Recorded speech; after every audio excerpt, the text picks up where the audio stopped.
Hello, good morning. देखिए, इसके पहले वीडियो में आपको कॉमन एरर बताए थे, नहीं कि आपको प्रैक्टिस करवाएंगे, है ना। तो fill in the blanks with suitable verb इसके पहले वीडियो में आपको करवाया।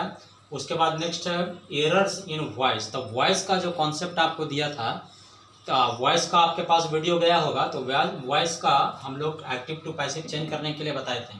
तो बोले थे कि उसके बाद आपको प्रैक्टिस कराएंगे। तो एरर्स इन वॉइस, वॉइस का एरर किस प्रकार से निकलता है।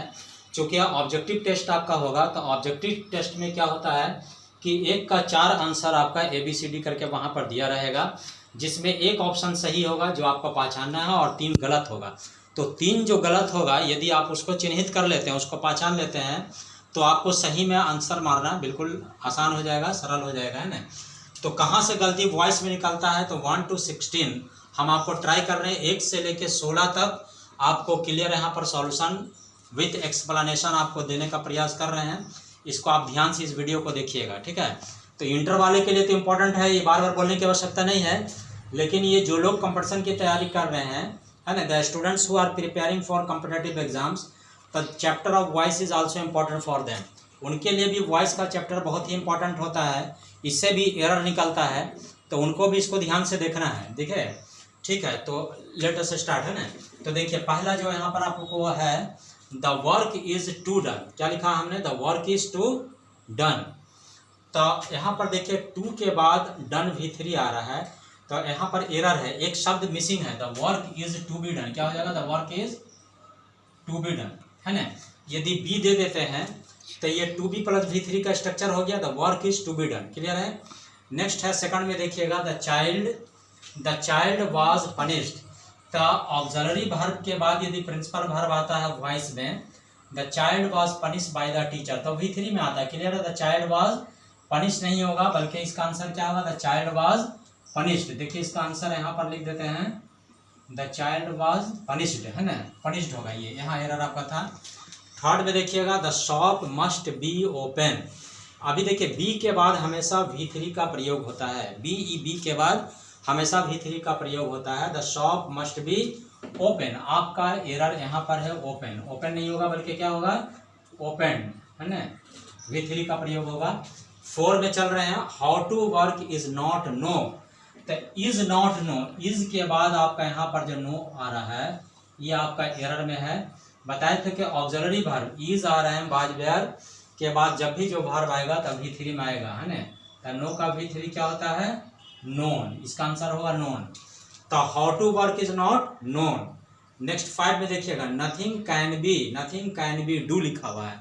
तो एक ही जैसा एरर आ रहा है, नथिंग कैन बी क्या होगा, डू नहीं होगा, बल्कि नथिंग कैन बी डन होगा, है ना। देखिए, यहाँ पर साइड में लिख रहे हैं। 6 में चलिएगा, ठीक है, 6 में आ गए, the work should have be done.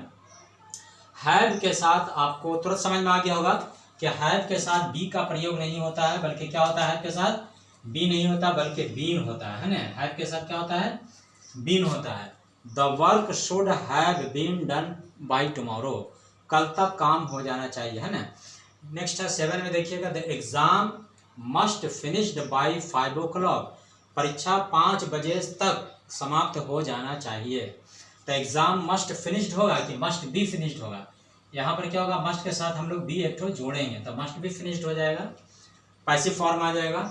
Next देखिएगा, 8 में चल रहे हैं, the work was being complete. BEING, being के बाद वॉइस में हमेशा V3 का प्रयोग होता है। ये सब याद रखने वाली बात है। बीइंग के बाद क्या होता है, V3 का प्रयोग होता है। तो ये कंप्लीट क्या हो जाएगा, कंप्लीटेड। देखिए, कंप्लीटेड हो जाएगा ये, है ना, ये कंप्लीटेड हो जाएगा। 9 में देखिएगा, the answer would have written.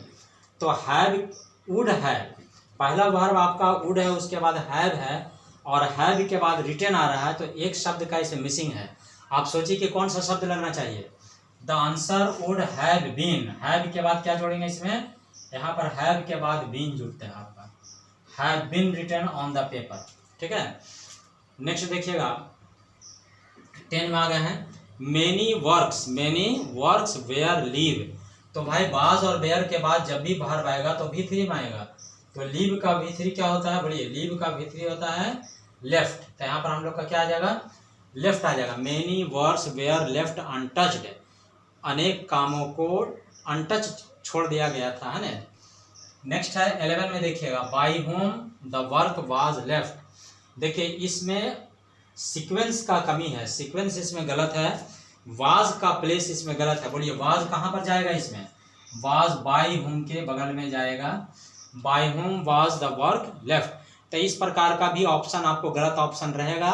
यदि आप इसको प्रैक्टिस कर लेते हैं तो वहाँ पर ऑप्शन पहचानना बिल्कुल सरल हो जाएगा आपका। By home was the work left. Next देखिए, by whom does the work is complete.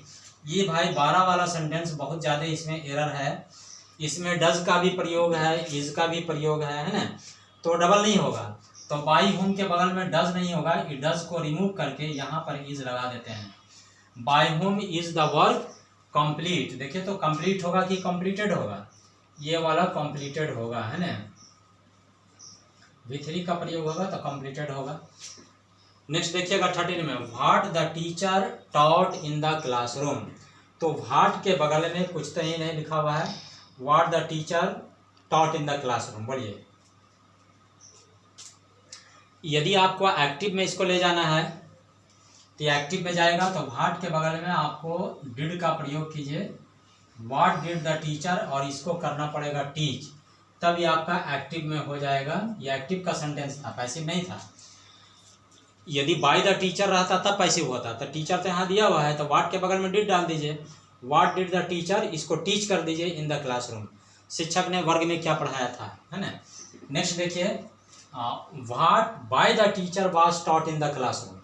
देखिए what by the teacher was taught in the classroom, इसमें कुछ समझ में आ रहा। व्हाट के बगल में क्या होना चाहिए, व्हाट के बगल में वाज टॉट, ये जो वाज टॉट आपका है इसको यहाँ पर होना चाहिए था, what was taught by the teacher in the classroom, और बाय द टीचर यहाँ पर आ जाएगा, इन द क्लासरूम बाद में जाएगा।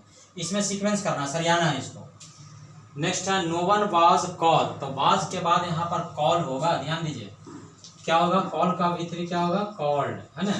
तो no one was called to the meeting yet. Next है नोबडी हैज बीन सजेस्ट, टी छोड़ गया है, यहाँ पर सजेस्ट लिख रहा है, नोबडी हैज बीन सजेस्ट लिखा हुआ है। तो हैज बीन हैव बीन के बाद आपका कौन सा वर्ब आता है, पैसिव में सजेस्टेड, V3 का प्रयोग होगा, है ना। देखिए सजेस्टेड वर्ड आएगा, ये वाला वर्ड आएगा। तो nobody has been suggested to do so. तो देख लिया इस प्रकार का पैसिव वॉइस में एरर निकलता है। यदि आप इसको ध्यान से देख लीजिएगा तो अधिक बनाने की आवश्यकता नहीं है, फिर प्रयास करेंगे अगला वीडियो में कुछ और करवा देंगे, है ना, 15-20 सेंटेंस और करवा देंगे आपको, तो और क्लियर कॉन्सेप्ट हो जाएगा। तो इसी प्रकार से आपको वीडियो आता रहेगा जब तक क्लास ओपन नहीं होता है। अब देखिए गवर्नमेंट की क्या पॉलिसी है, कब तक क्लास ओपन हम लोग का होता है ना। ठीक है भाई।